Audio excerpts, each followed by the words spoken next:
suis Touré Valencine, le directeur général de Diaspora Communication. Chers Ivoiriens, cette année nous lançons la deuxième édition de la Nuit de la Diaspora qui se tiendra vers la fin du mois d'août, août 2016.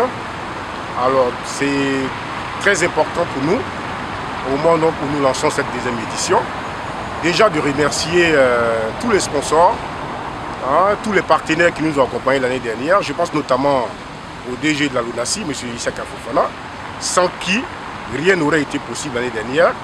Et aussi tous les illustres récipiendaires qui en réalité ont ouvert la voie à cette belle aventure. Donc Diaspora Communication revient cette année avec deux innovations majeures. C'est-à-dire que nous allons élargir donc la distinction à la diaspora africaine et nous souhaiterons aussi cette année, ou du moins nous allons donc mettre à l'honneur deux pays amis de la Côte d'Ivoire, à savoir le Bénin et l'Afrique du Sud, pour plusieurs raisons. Pour plusieurs raisons que nous allons avoir l'occasion de détailler lors donc de la conférence de presse que nous allons tenir très bientôt à Abidjan.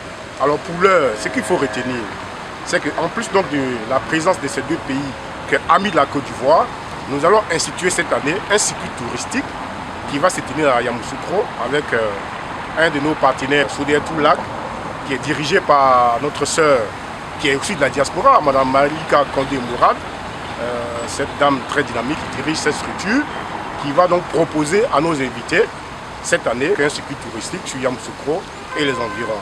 Alors, donc, retenez, chers amis, chers Ivoiriens, que Diaspora Communication revient avec toute son équipe de communication, son équipe dynamique, qui, grâce à vos bénédictions l'année dernière, cette année va donc vous servir des innovations.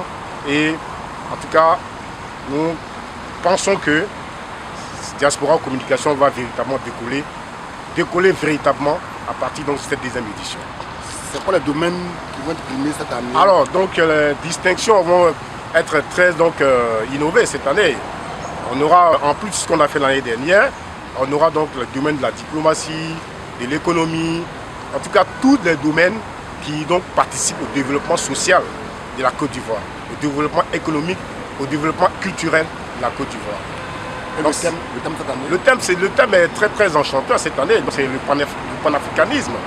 Voilà, je vous ai dit que nous aurons deux pays avec nous, le Bénin et l'Afrique du Sud. C'est deux pays qui, de façon traditionnelle, ont de bonnes relations de coopération bilatérale avec la Côte d'Ivoire. Diaspora Communication, dans sa façon de penser l'intégration africaine, donc associera donc ces deux pays pour ouvrir la distinction, pour montrer aux Africains que nous devons rester unis, que nous devons intégrer, que nous devons donc, dans la course vers l'émergence, que en tout cas l'intégration est une réalité.